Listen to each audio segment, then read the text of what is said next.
आप सभी को जय मसीह की। आज का जो दिन है, हम इस दिन परमेश्वर के कुछ गुप्त बातों के बारे में हम चर्चा करने वाले हैं। हम इस बात को जानेंगे कि हमें कौन से वरदान दिए गए हैं। बाइबल बताती है कि हमें होली स्पिरिट यानी पवित्र आत्मा ने हमें 21 प्रकार के वरदान हमें दिए हैं। अब इन 21 प्रकार के वरदानों का वर्णन जो हमारी इस बाइबल में दिया हुआ है, इसके बारे में हम जानेंगे और समझेंगे, क्योंकि हम बहुत ही कई बातों को हम बिखरे हुए रूप में हम देखते हैं, लेकिन हम यहाँ पर एक सिस्टमैटिक रूप में हम देखेंगे कि ये 21 वरदान कौन कौन से हैं और क्या है। ये हमारी आत्मा को भी सबल बनाते हैं, शक्तिशाली बनाते हैं, और साथ ही हमें ये बताते हैं कि हमें इन वरदानों को लेके ही परमेश्वर की देह को की गवाही देना है कि हम परमेश्वर की देह हैं। आइए हम देखते हैं बाइबल में ये 21 वरदान कहाँ पर पाए जाते हैं और इनका वर्णन कहाँ पर पद के हिसाब से लिखा हुआ है। आइए देखते हैं कि ये पवित्र आत्मा के 21 वरदान जो परमेश्वर ने अपनी कलीसिया को दिए हैं, ये कैसे हम सीखेंगे। हम इन 21 वरदानों को हम यानी बाइबल में 21 वरदानों को 3 भाग में हम विभाजित करते हैं। पहला भाग सेवकाई का वरदान, दूसरा भाग प्रेरित करने वाला वरदान, और तीसरा भाग जो होगा प्रकट होने वाला वरदान। पहला भाग का वरदान है जो कि सेवकाई का वरदान है, वो बाइबल के किताब में पाया जाता है इफिसियों 4:11 से 13।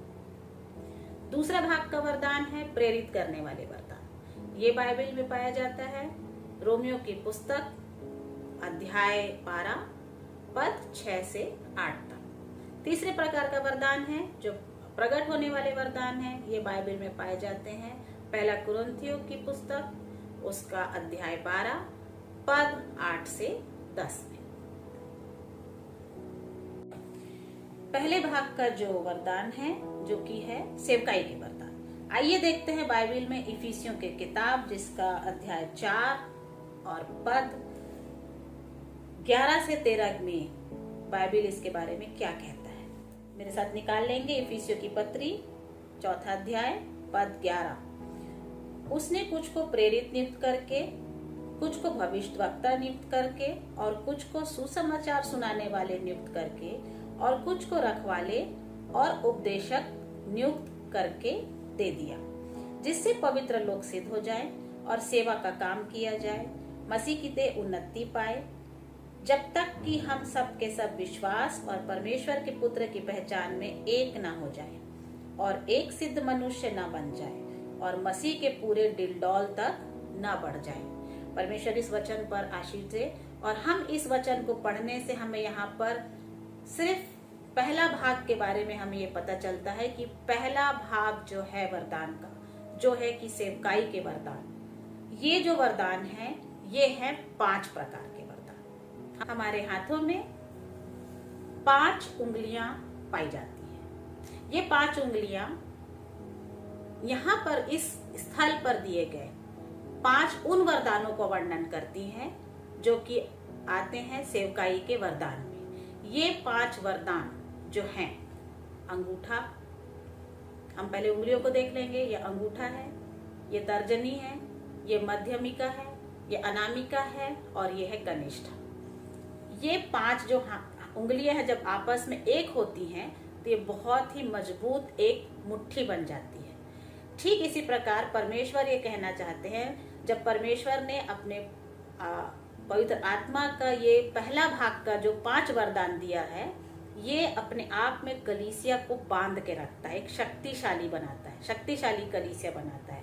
ये 5 वरदान बाइबल में यहाँ पर ये स्थल जो है ये मसीह की देह में एकता को वर्णन करता है। ये जो सेवकाई के वरदान है ये मसीह की देह में एकता का वर्णन करता है।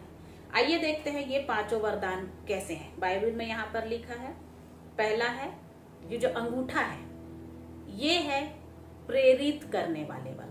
पहली जो सेवकाई होती है वो प्रेरिताई की होती है, प्रेरिताई हो गई।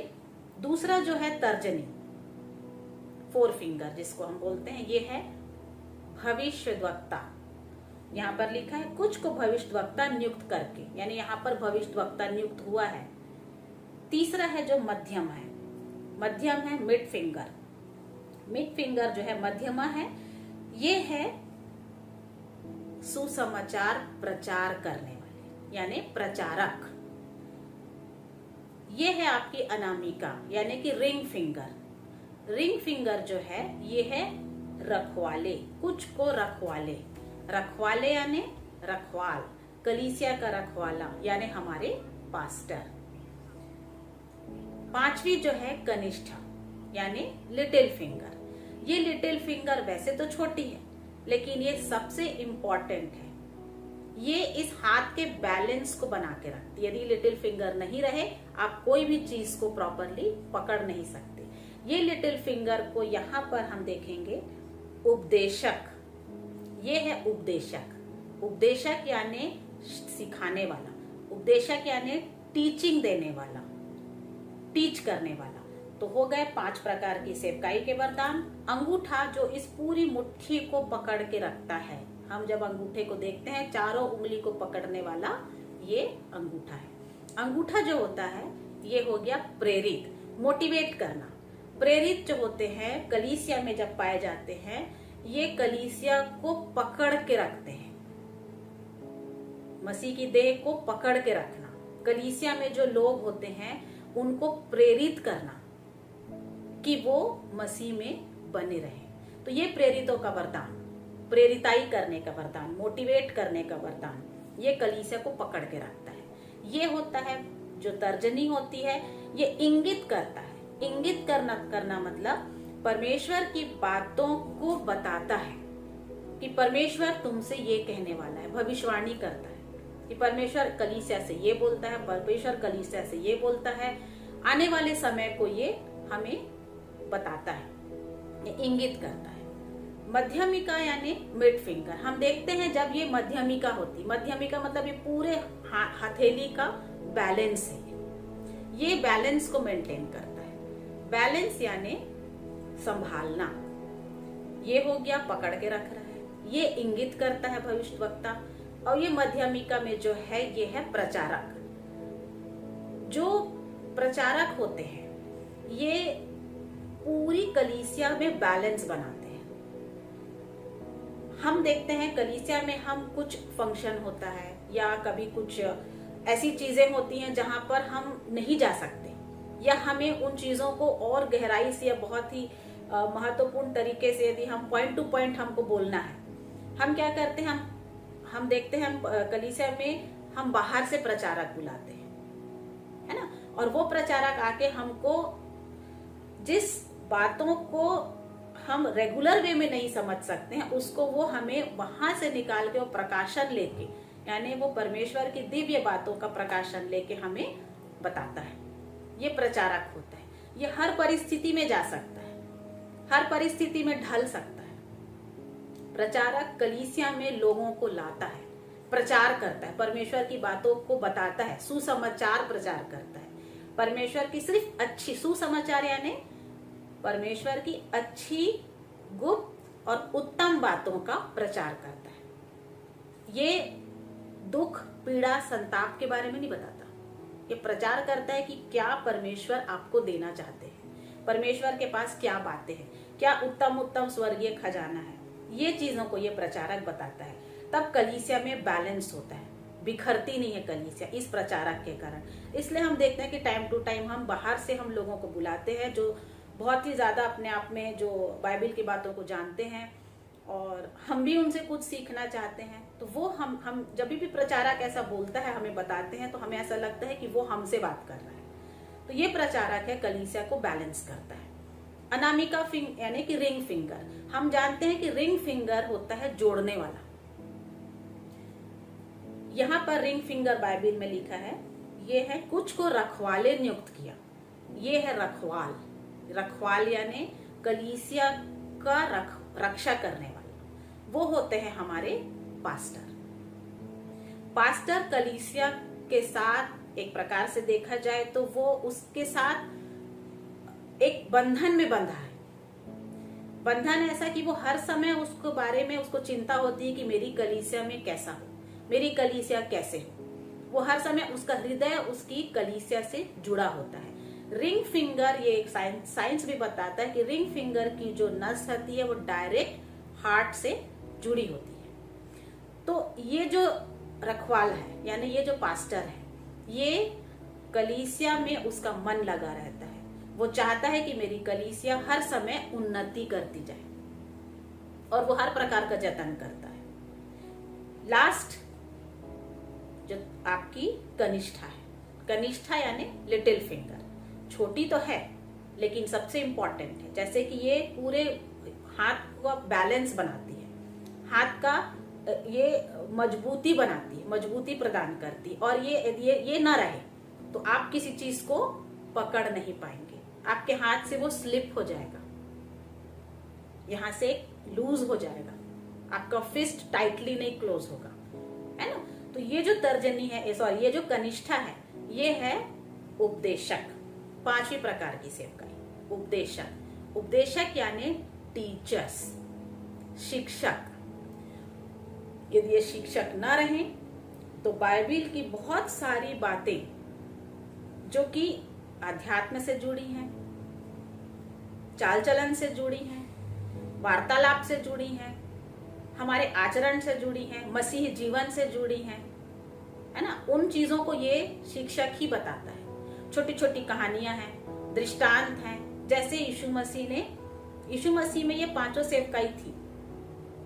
वो प्रेरित भी थे, वो भविष्यवाणी भी करते थे, वो प्रचार भी करते थे, वो यानी अपने चेलों की रखवाली भी करते थे और वो शिक्षा भी देते थे। ये 5 प्रकार की जो सेवकाई है, ये मसीह के देह में एकता को बताती है कि प्रभु यीशु मसीह का जो शरीर है, प्रभु यीशु मसीह का जो देह है, वो किस तरीके से यूनाइटेड है, किस तरीके से वो एक है। और ये एक होने का प्रमाण आपको सिद्ध बनाता है। यहाँ पर जब हम 12वें पद को देखेंगे, उसमें लिखा है जिससे पवित्र लोग सिद्ध हो जाएं। ये 5 प्रकार की जब सेवकाई कलीसिया में पाई जाती है, पहले भाग की वरदान वाले लोग इस कलीसिया में यदि पाए जाते हैं तो ये कलीसिया सिद्ध हो जाएगी, प्रूफ हो जाएगी और सेवा का काम किया जाए और मसीह की देह उन्नति पाए। तो यहाँ पर साफ स्पष्ट लिखा है कि ये 5 प्रकार की जो सेवकाई है, ये प्रूफ करती है, कलीसिया को सिद्ध बनाती है, सेवा के काम कर सकता है। सेवा यानी परमेश्वर की बातों को कलीसिया को बताना और लोगों को बताना, और देह उन्नति पाने, कलीसिया ही मसीह की देह है। इससे ये 5 प्रकार की सेवकाई से हमारी जो कलीसिया है ये उन्नति को प्राप्त करती है। 13वें पद में लिखा है जब तक कि हम सब के सब विश्वास और परमेश्वर के पुत्र की पहचान में एक न हो जाएं और एक सिद्ध मनुष्य न बन जाएं और मसीह के पूरे डिलडौल तक न बढ़ जाएं। मतलब तब हम अपने आप को मसीह की देह में एकता को समझ पाएंगे जब तक हम एक सिद्ध मनुष्य ना बन जाए। और सिद्ध मनुष्य हम कैसे बनेंगे? हम परमेश्वर के यीशु मसीह के हम डिलडौल में कैसे बढ़ेंगे, हम उतने सामर्थी कैसे होंगे जब ये पहला भाग का वरदान वाले लोग हमारे कलीसिया में पाए जाएंगे। तो ये 5 जो सेवकाई के वरदान हैं, हम फिर से एक बार उसको रिमाइंड करेंगे। ये है पहला प्रेरित, दूसरा है भविष्यवक्ता, तीसरा है आपका प्रचारक, चौथा है आपका रखवाल यानी पास्टर, और 5वां है आपका शिक्षक यानी उपदेशक। तो ये 5 प्रकार के वरदान पहले भाग में पाए जाते हैं जो कहलाते हैं सेवकाई के वरदान। ये 5 प्रकार के वरदान केवल सेवा करने के लिए है, परमेश्वर की कलीसिया का सेवा करने के लिए। अब हम चलते हैं वरदान के दूसरे भाग में जो है प्रेरित करने वाले वरदान। ये पाया जाता है बाइबल में रोमियो की पुस्तक जिसका अध्याय 12 पद 6 से 8 तक। तो मेरे साथ निकाल लेंगे, रोमियो 12 पद 6 से 8 तक हम पढ़ लेंगे, जहां पर ऐसा लिखा हुआ है जबकि उस अनुग्रह के अनुसार जो हमें दिया गया है हमें भिन्न भिन्न वरदान मिले हैं। तो जिसको भविष्यवाणी का वरदान मिला हो, वह विश्वास के परिमाण के अनुसार भविष्यवाणी करे। यदि सेवा करने का दान मिला हो तो सेवा में लगा रहे। यदि कोई सिखाने वाला हो तो सिखाने में लगा रहे। जो उपदेशक हो वह उपदेश देने में लगा रहे। दान देने वाला उदारता से दे।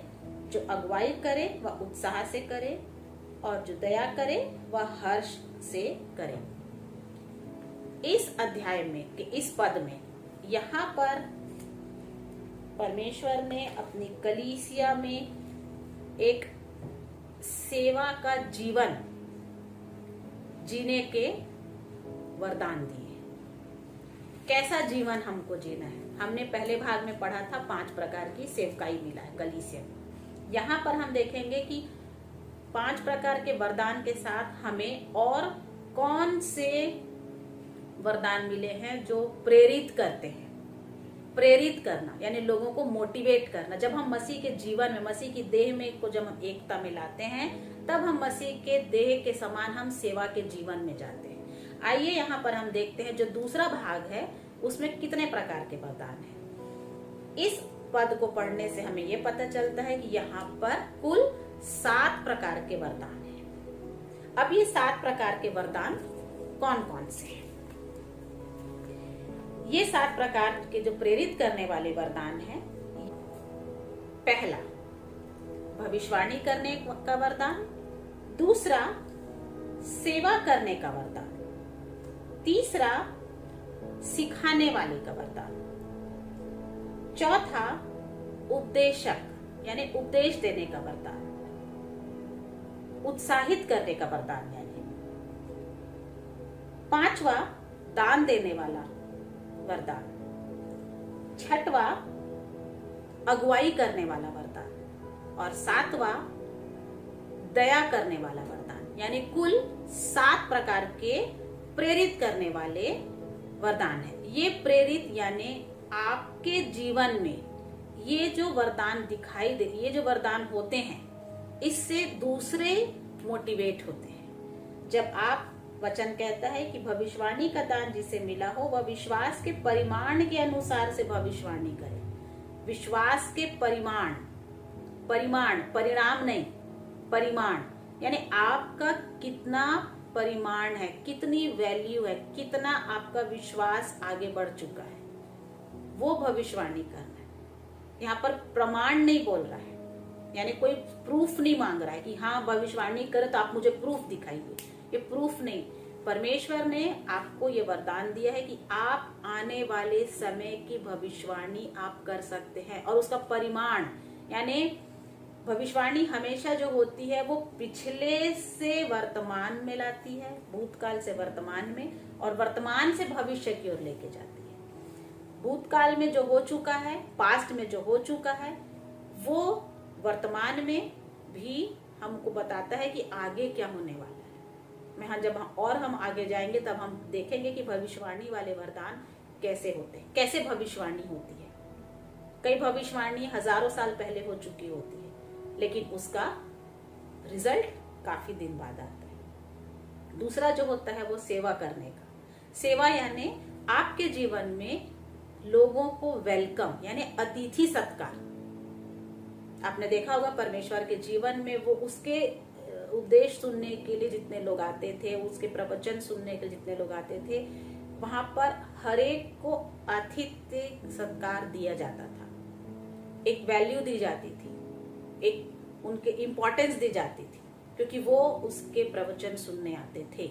उनके चेले जो थे, जो परमेश्वर यीशु मसीह के जो प्रवचन सुनने आते थे, उनकी सेवा करते थे। रोटी से, खाना से, पानी से, शरबत से, दाखरस से, मतलब जो आते थे उनको लगता था कि हम आए हैं, that means we are very important person. तो हमारे जीवन में भी हमारे अतिथियों के लिए हमारे घर, हमारी बातें, हमारा जीवन हमेशा खुला हुआ होना चाहिए। हमें अपने लोगों को जब हम अपने घर में लाते हैं, जब हम कलीसिया में लोगों को लेके आते हैं, तो हमारे जीवन में उनके प्रति एक आदर भाव होना चाहिए। हम उनको फील होना चाहिए कि वो बहुत इंपॉर्टेंट है। उनको रिजेक्शन फील नहीं होना चाहिए। यदि रिजेक्शन फील होगा तो वो कभी आपके पास दोबारा नहीं आएंगे। तो आपसे जब मिलते हैं तो बार बार आपसे मिलना चाहे, तो ये होता है सेवा करना, अतिथि सत्कार करना। तीसरा जो है हम बाइबल में यहाँ लिखा है कि सिखाने वाला, यदि कोई सिखाने वाला हो तो सिखाने में लगा रहे। ये सिखाने वाला वरदान है, यानी शिक्षा देने वाला, शिक्षक, सिखाना हर छोटी छोटी बातों को लेके कि देखो प्रभु यीशु मसीह ने इस बारे में ऐसा कहा है, बाइबल में इस बारे में ऐसा लिखा है, तो हमको उनको सिखाना है जो अनजान है ना, तो अपने को सिखाने में लगा होना चाहिए। चौथा जो है वो है उपदेशक, उपदेश देने वाला। उपदेश देना का मतलब ये नहीं है कि ऐसा लिखा है तुम ऐसा बैठो, ऐसा है, ये आज्ञा है, ये आज्ञा है, ये करो, ये नहीं होता।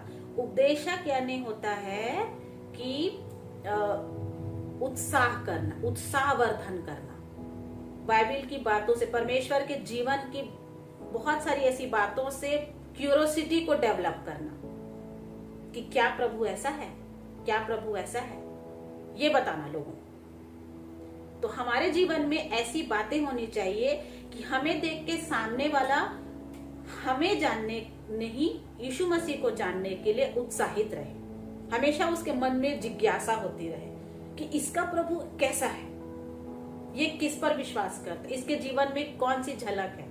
तो वो हमारे द्वारा, यानी हम एक जरिया बन जाए परमेश्वर के जीवन को से लोगों को प्रेरित करने वाले। तो ये जो उपदेशक है, यानी हमारे बातों से सामने वाले का जीवन में उत्साह जागृत हो, उत्साहित हो, तो हमें उपदेश देने वाला बनना चाहिए।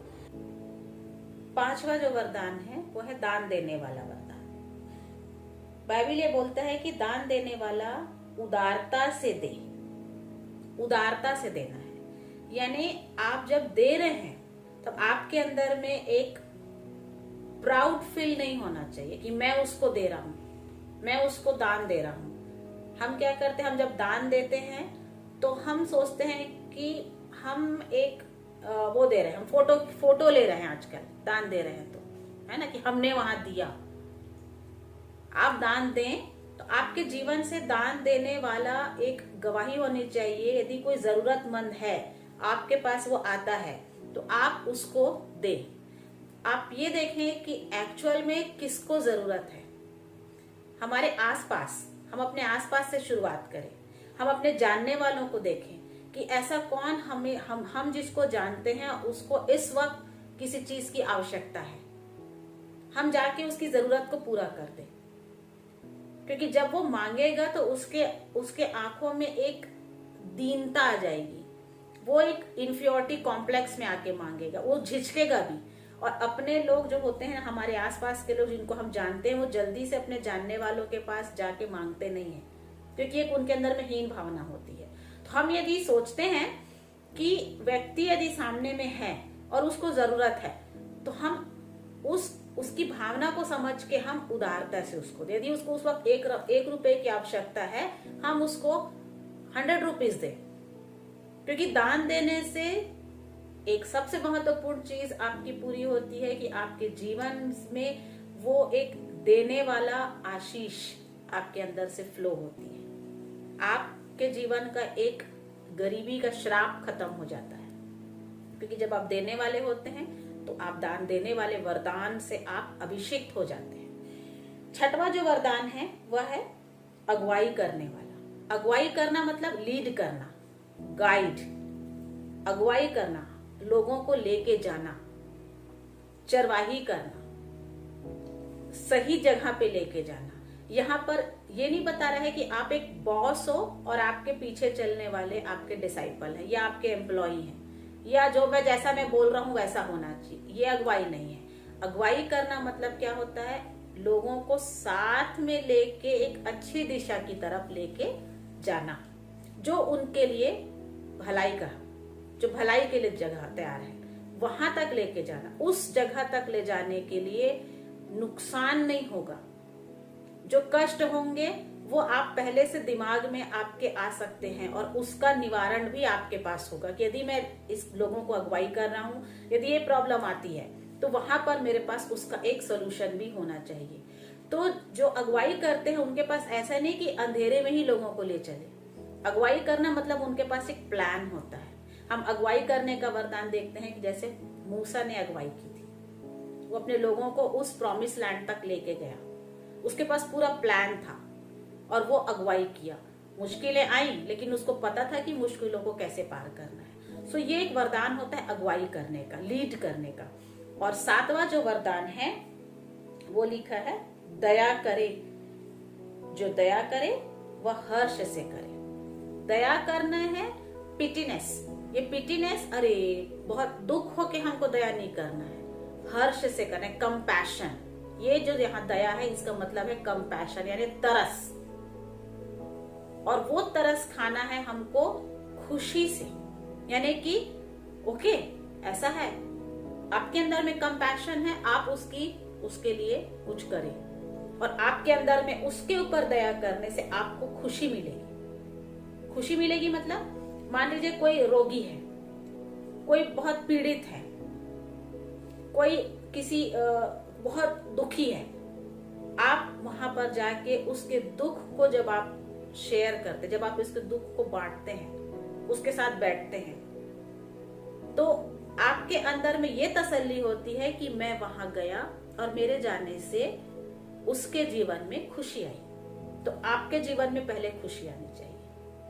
आप ये मत सोच के जा अरे उसके साथ ऐसा हो गया, आप भी जाके वहां रोने बैठ गए, तो सामने वाला आपको, आपसे सहारा, आपका कंधा चाहिए, उसको एक सहारा चाहिए, और आप भी वहां पर बैठ के अपना दुखड़ा रो रहे हैं, उसके साथ उसके दुख में आप भी रो रहे, रोइए आप, लेकिन आपको उसको ऐसा वचन देना है, ऐसा आपको शो करना है कि जो भी हो गया मैं हूं तेरे साथ। यदि आप ये जो बोलेंगे ना कि मैं हूं आपके साथ, तो वो व्यक्ति के लिए सबसे बड़ा एक वहां पर उसको एक पावर मिल जाएगा, एक स्ट्रेंथ मिल जाएगा, और उसका दुख खत्म हो जाएगा, उसका दुख कम हो जाएगा, कंफर्टर आप बन जाएंगे। तो यहाँ पर कंपैशन जो है वो एक हर्ष से हमको दया करना है, यानी आपके अंदर में ये होना चाहिए कि यदि मैं वहां गया, वो कंपैशन को मैं जब मैं गया वहां पर, उसके दुख में जब मैं खड़ा हुआ, तो सामने वाला को तसल्ली मिल गई। आपको वहां पर ये शो करना है ना। तो ये 7 जो वरदान है जो आपके हैं प्रेरित करने वाले वरदान, ये प्रेरित करने वाले वरदान आपके जीवन में होने चाहिए ताकि दूसरे आपको देख के प्रेरित हो, आपको देख के वो मसीह के जीवन के प्रति प्रेरित हो, जानने के प्रति वो जिज्ञासु हो जाए। तीसरे भाग का जो वरदान है वो है प्रकट होने वाले वरदान। ये प्रकट होने वाले वरदान जैसे मैंने बताया था वो पाया जाता है 1 कुरिन्थियों की पुस्तक जिसका अध्याय 12 और वो पद 8 से 10 तक में मिलता है। हमने पहला वरदान भाग का वरदान देखा जो कि 5 प्रकार की सेवकाई थी। दूसरे भाग का वरदान देखा जो 7 प्रकार के प्रेरितों के वरदान थे, प्रेरित करने वाले वरदान थे। अब हम इसके तीसरे भाग में जाएंगे जो है प्रकट होने वरदान, प्रकट होने वाले वरदान। ये 9 प्रकार के हैं। अब ये 9 कौन कौन से प्रकार के हैं आइए पहले हम बाइबल में से पढ़ लेंगे। 1 कुरिन्थियों की पुस्तक जिसका 12वां अध्याय पद 8। क्योंकि एक को आत्मा के द्वारा बुद्धि की बातें दी जाती हैं, दूसरे को उसी आत्मा के अनुसार ज्ञान की बातें, किसी को उसी आत्मा से विश्वास और किसी को उसी एक आत्मा से चंगा करने का वरदान दिया जाता है। फिर किसी को सामर्थ के काम करने की शक्ति, और किसी को भविष्यवाणी की, और किसी को आत्माओं की परख, और किसी को अनेक प्रकार की भाषा, और किसी को भाषाओं का अर्थ बताना। परंतु ये सब प्रभावशाली कार्य वही एक आत्मा कराता है और जिससे जो चाहता है वह बांट देता है।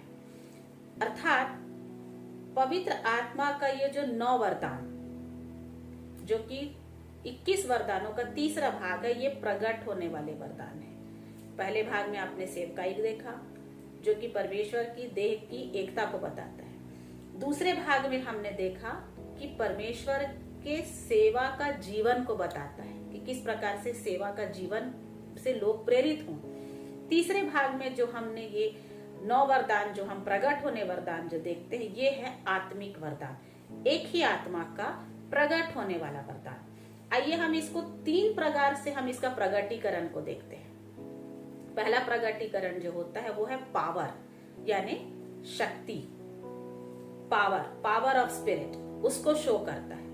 वो होता है विश्वास, चंगाई और आश्चर्य का। यहाँ पर साफ लिखा है विश्वास और आत्मा से चंगा करने का वरदान। जब हम विश्वास करते हैं, चंगाई को देखते हैं और आश्चर्य कर्म को भी हम देखते हैं। यह है शक्ति, पवित्र आत्मा की शक्ति का वरदान। प्रकट होने वरदान में का जो दूसरा सेट ऑफ जो है वरदान, पहला 3 में हमने देखा विश्वास, चंगाई और आश्चर्य कर्म। ये 3 हो गए जो कि पावर को शो करता है। सेकेंड जो पार्ट है वो है प्रकाशन, यानी रेवलेशन, रिवील करना, रहस्य को उजागर करना। ये है बुद्धि की बातें, ज्ञान की बातें और आत्मा की परख। ये 3 है। पहला हमने देखा था विश्वास, चंगाई, आश्चर्य कर्म। चौथा हो गया बुद्धि की बातें, ज्ञान की बातें और आत्मा की परख। बुद्धि की बातें मतलब विजडम,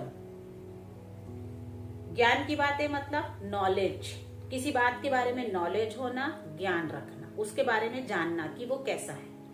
बुद्धि की बातें किसी भी तरीके से हमारे पास वो विजडम आ जाए कि हम युक्ति निकाल लें। और आत्मा की परख मतलब हम पहचाने, आत्मा की परखना, पहचानना, रिकॉग्निशन कि वो व्यक्ति कैसा है, उसकी आत्मा कैसी है, उसकी आत्मा की पहचान, डिसर्निंग ऑफ स्पिरिट, किस प्रकार से उसके पास वो वरदान है, कैसा वो आत्मिक रूप से शो हो रहा है, क्या उसके में सही प्रकार से जो परमेश्वर की आत्मिक बातें हैं वो उसके जीवन में है या नहीं। कभी कभी ऐसा भी होता है कि वो व्यक्ति बाइबल के बारे में नहीं जानता, बट हम उसकी स्पिरिट को हम महसूस कर लेते हैं। हम देखेंगे बाइबल में बहुत सारे दृष्टांत है जिसमें यीशु मसीह ने लोगों के शारीरिक कार्यों को देखते हुए उसने अपने चेले नहीं बनाए, अपने नजदीक नहीं आने दिया। वो उनकी आत्माओं को जानता था कि वो कैसा है, वो क्या कर सकता है, कि हर एक के पास क्वालिटीज थी और हर एक की आत्मा को परख के वो उनको अपना डिसाइपल चुना था। यदि शारीरिक रूप से यदि देखते उनके फिजिकल कर्मों के अनुसार से तो कोई भी उसमें से बंदा नहीं था जो परमेश्वर के यीशु मसीह का चेला बनने के लायक था, लेकिन उनकी आत्माओं में को परमेश्वर यीशु मसीह परखता था, इसलिए वो जान गया था। तो ये हमारे अंदर वो वरदान आ जाते हैं। सेकेंड पार्ट रिवील करना, यानी लोग जो बातें हैं वो रिवील, बुद्धिमता, ज्ञान, नॉलेज और आत्मा की परख, पहचानना। 6 हो गई।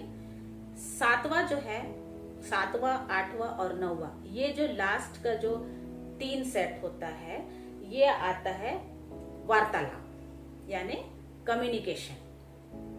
जो ये प्रकट होता है, बातचीत, यहां पर दिया है वार्तालाप का जो है,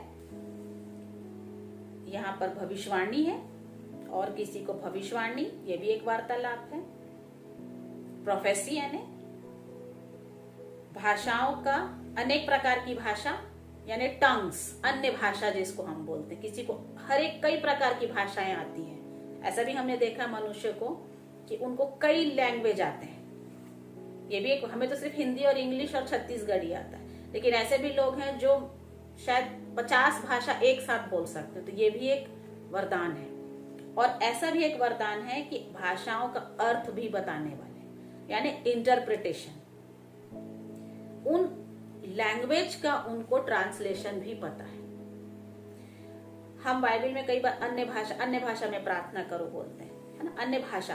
तो अन्य भाषा ऐसी भाषा होती है जो लोकल लैंग्वेज से अलग होती है, लेकिन उसका भी अर्थ बताने वाला व्यक्ति भी कलीसिया में होता है, और वो होता है अन्य भाषा का जानने वाला, इंटरप्रेट करने वाला, उनका वरदान को अनुवाद करने वाला, जिसको हम ट्रांसलेटर्स भी बोलते हैं, हमारे कलीसिया में वो दिखाई देते हैं। तो ये आपके जो तीसरा भाग में 9 प्रकार के जो वरदान हैं, ये है आत्मिक वरदान। इसको हम 3 सेट्स में देखते हैं। 3 सेट का पहला हो गया पावर, जो होता है विश्वास, चंगाई, आश्चर्य कर्म। दूसरा सेट होता है आपका प्रकाशन यानी रेवलेशन, जिसमें आती हैं आपकी ज्ञान की बातें, बुद्धि की बातें और आत्मा की परख। तीसरा सेट जो है वो है कम्युनिकेशन यानी वार्तालाप, बातचीत। ये भी प्रकट होता है, जो है पहला प्रोफेसी, मतलब 7वां प्रोफेसी हो गया। 8वां हो गया अन्य भाषा यानी विभिन्न भाषाओं का ज्ञान रखने वाला, यानी टंग्स के बारे में बहुत सारे लैंग्वेज जानने वाला। और 9वां हो गया उन भाषाओं का अर्थ बताने वाला यानी इंटरप्रेट करने वाले। तो ये टोटल आपके हो जाते हैं 21 वरदान। तो ये जो गिफ्ट्स ऑफ होली स्पिरिट है, ये हर कलीसिया में होना चाहिए, ये परमेश्वर की देह में होनी चाहिए, जिससे पूरी की पूरी कलीसिया उन्नति को प्राप्त करे। आइए हम फिर से देख लेते हैं। 21 वरदान हम जब काउंट करेंगे, 5 सेवकाई के हैं, 7 आपके प्रेरित के हैं और 9 आपके प्रकट होने वाले वरदान हैं। आज के इस समय पे मैं उम्मीद करती हूँ कि जो कुछ भी मैंने जो परमेश्वर से सीखा, मैंने जो बाइबल से सीखा, जिसे मैंने आप लोगों में बांटा, इस वीडियो के माध्यम से वो आपके जीवन में भी कार्य हो सके, वो आपके जीवन में भी दिखाई दे सके और आप भी अपनी उन्नति को प्राप्त कर सके। तो आप मेरी बातों को और बाइबल में जाइए, उन वचनों को और अच्छे से पढ़िए और अपने जीवन में उसे लागू करिए, अपने आप को पहचानिए। आप सभी को आज के दिन के लिए जय मसीह।